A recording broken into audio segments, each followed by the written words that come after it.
నమస్తే, welcome to Andhra Prabha. నేను Lakshmi.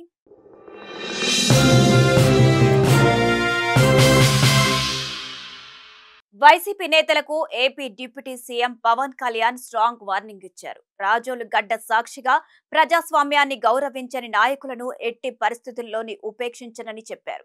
Social media వేదికగా వైసీపీ నేతలు చేస్తున్న కామెంట్స్ గమనిస్తున్నానని అన్నారు పవన్ కళ్యాణ్. తీరు మారకపోతే పరిణామాలు తీవ్రంగా ఉంటాయని హెచ్చరించారు. దీనికి సంబంధించిన పూర్తి వివరాలు ఈ వీడియోలో చూద్దాం.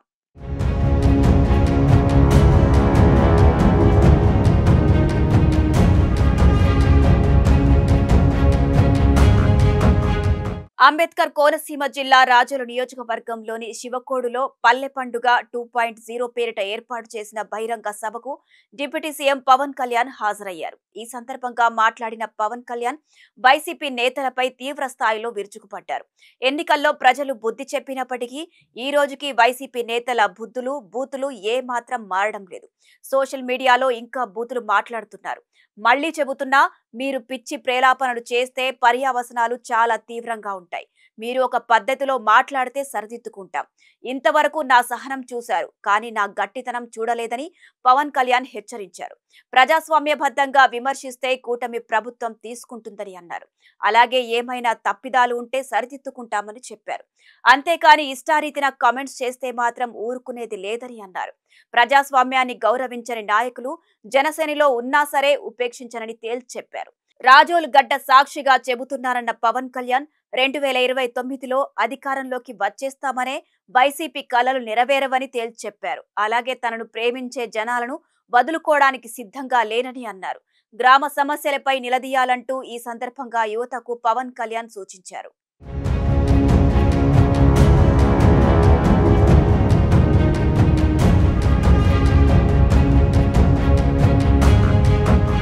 రెండు 2024లో జరిగిన అసెంబ్లీ ఎన్నికల్లో కూటమి ప్రభుత్వానికి ప్రజలు పట్టం కట్టారని పవన్ తెలిపారు.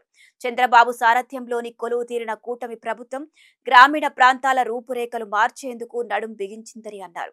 ఇందులో భాగంగానే గతేడాది ఇదే సమయంలో పల్లె పండుగ కార్యక్రమాన్ని ప్రభుత్వం ప్రారంభించిందని అన్నారు. ఈ కార్యక్రమం కింద దాదాపు 4,500 కోట్ల వ్యయంతో 30,000 పనులను ప్రభుత్వం చేపట్టిందని అన్నారు పవన్ కళ్యాణ్. ఆ కార్యక్రమానికి కొనసాగింపుగా ఈ ఏడాది కూడా పల్లె పండుగ 2.0 కార్యక్రమాన్ని ప్రారంభించిన ప్రభుత్వం ఈ ఏడాది కూడా 6,500 కోట్ల వ్యయంతో 52,000 పనులు పూర్తి చేయాలని లక్ష్యంగా పెట్టుకుంది. అయితే పల్లె పండుగ కార్యక్రమానికి ముందు పవన్ కళ్యాణ్ కోనసీమ జిల్లాలో నాశనమైన కొబ్బరి తోటలను పరిశీలించారు. స్థానిక కొబ్బరి రైతుల సమస్యలను స్వయంగా అడిగి తెలుసుకున్నారు. రైతులు ఎదుర్కొంటున్న ఇబ్బందులను నేరుగా విన్నారు. గడిచిన ప్రభుత్వం కోనసీమను నిర్లక్ష్యం చేసిందని అన్నారు. అభివృద్ధి పేరుతో పనులు చేపట్టలేదని పవన్ విమర్శించారు.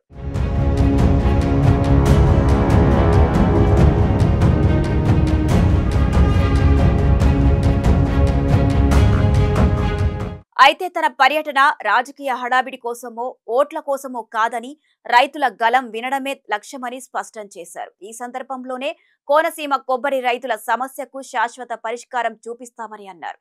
కానీ అందుకోసం 45 రోజుల పాటు సమయం కావాలన్న పవన్ సంక్రాంతి పండుగ తర్వాత సాధ్యాసాధ్యాలను పరిశీలించి పరిష్కరిస్తామని హామీ ఇచ్చారు. అంతేకాని ఇప్పటికిప్పుడు హామీలు నిధులు ఇవ్వడానికి నేనేం సీఎంని కాదు, ఎందుకంటే చంద్రబాబు దగ్గరే ఫైనాన్స్ వ్యవహారాలన్నీ ఉన్నాయి కాబట్టి ఆయనతో మాట్లాడి నిధులు వచ్చేలా చేస్తానని అన్నారు. అదేవిధంగా కొబ్బరి రైతుల సమస్యలను కేంద్రం దృష్టికి తీసుకువెళ్తామని హామీ ఇచ్చారు. ఇక ప్రజెంట్ పవన్ వైసీపీ నేతలపై చేసిన వ్యాఖ్యలు సోషల్ మీడియాలో వైరల్ గా మారాయి. దీంతో ఏపీ రాజకీయాలు ఒక్కసారిగా వేడెక్కాయి.